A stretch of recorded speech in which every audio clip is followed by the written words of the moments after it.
আসসালামু আলাইকুম গাইস, কি অবস্থা সবার? হিস্টোবার চ্যানেলের নতুন আরেকটি ভিডিওতে আপনাকে স্বাগতম। আইএমএ জাহিলিয়া এই শব্দটির সাথে আমরা হয়তো অনেকেই পরিচিত, কিন্তু আইএমএ জাহিলিয়ার মূল কাহিনী আমরা হয়তো প্রায় লোকেই জানি না।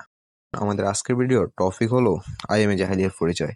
আজকে আমরা আলোচনা করব আইএমএ জাহিলিয়ার সময়কাল এবং সেই সময়ে আইএমএ জাহিলিয়ার প্রভাবিত করেছিল কোন স্থানগুলোকে সবচেয়ে বেশি, আর তখনকার মানুষজন কেমন ছিল। মহানবী সাল্লাল্লাহু আলাইহি সাল্লামের নবুয়ত প্রাপ্তির পূর্বযুগকে আইয়ামে জাহিলিয়া বা অন্ধকার যুগ বলা হয়। আইয়াম অর্থ যুগ এবং জাহিলিয়া অর্থ অন্ধকার, কুসংস্কার, বর্বরতা, অজ্ঞতা। যে যুগে আরব দেশে কৃষ্টি সংস্কৃতি ও আল্লাহ প্রদত্ত ধর্মীয় অনুভূতি লোপ পেয়েছিল সে যুগকে অন্ধকার যুগ হিসেবে চিহ্নিত করা হয়। তবে অন্ধকার যুগের সময়কাল সম্বন্ধে ইসলাম চিন্তাবিদদের মধ্যেও মতবিরোধ রয়েছে। অনেকের মতে হযরত আদম আলাইহিস সালাম হতে হযরত মুহাম্মদ সাল্লাল্লাহু আলাইহি সাল্লামের নবুয়ত প্রাপ্তি পর্যন্ত দীর্ঘ সময়কেই অন্ধকার যুগ বলা যেতে পারে। কিন্তু এই অভিমত সর্বতোভাবে পরিত্যাজ্য, কারণ এই ক্ষেত্রে সকল নবী ও রাসূলকেও অস্বীকার করা হয়। হযরত আদম আলাইহিস সালাম হতে মহানবী সাল্লাল্লাহু আলাইহি সাল্লামের আবির্ভাব পর্যন্ত বিশ্বের ইতিহাসে যে সকল সভ্য জাতি ও সভ্যতা চিরস্মরণীয় হয়ে রয়েছে সেগুলোকে তমাচ্ছন্ন বলে আখ্যায়িত করা ইতিহাসকে অস্বীকার করা ছাড়া কিছুই নয়। অপর একদল মনে করেন যে হযরত ঈসা আলাইহিস সালামের তিরোধানের পর হতেই মহানবী সাল্লাল্লাহু আলাইহি সাল্লামের আবির্ভাব পর্যন্ত প্রায় 6 শতাব্দী কালকে অন্ধকার যুগ বলে চিহ্নিত করা যায়, কারণ এই সময় ঐশী জীবন বিধান সম্পর্কে জগৎ সম্পূর্ণ অজ্ঞ ছিল। ইহুদি ও খ্রিস্টানদের অভ্যন্তরীণ কোন্দল এ যুগের তমসাকে আরও পরিবর্ধিত করে ও কুসংস্কারের দিক নির্দেশনা প্রদান করে।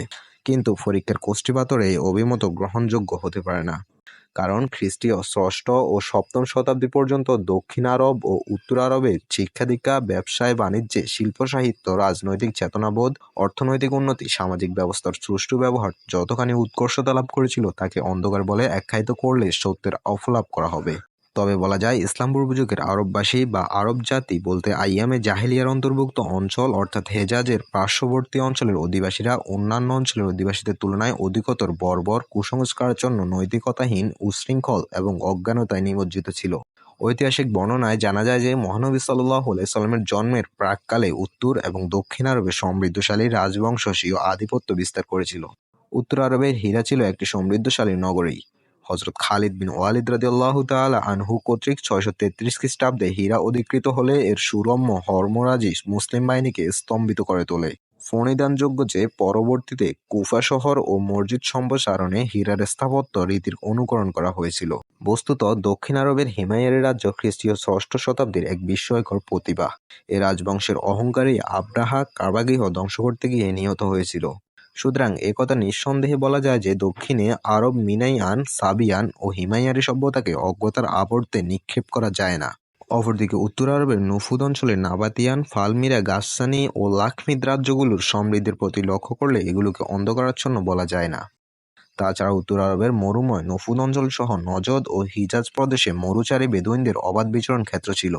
অন্তর্দ্বন্দ্ব, গোত্রকলহ, কাব্যে কুৎসা রচনায় মত্ত রক্তলোলুপ লুটেরা বেদুইনদের মধ্যে পার্শ্ববর্তী সভ্যতার ছোঁয়া দাগ কাটতে পারেনি। দুর্দমনীয়, দুর্বিনীত, অত্যাচারী হিজাজ ও নজদবাসীর ইতিহাস প্রাক ইসলামী যুগের অন্ধকারাচ্ছন্ন অধ্যায়।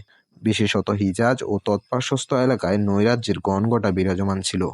হিজাজে প্রচলিত আরবি ভাষায় কোরআন অবতীর্ণ হয়। এজন্য অন্ধকার যুগের আরব বলতে হিজাজ ও পার্শ্ববর্তী এলাকা এবং অন্ধকার যুগ বলতে সে সময়কে বুঝতে হবে। আজকের ভিডিও এ পর্যন্তই। ভিডিওটি ভালো লাগলে একটি লাইক করবেন, আর যদি আপনি আমাদের চ্যানেলে নতুন হয়ে থাকেন অথবা এখনো সাবস্ক্রাইব করেননি তাহলে সাবস্ক্রাইব বাটনটি ক্লিক করে বেল আইকনটি অন করে দিবেন।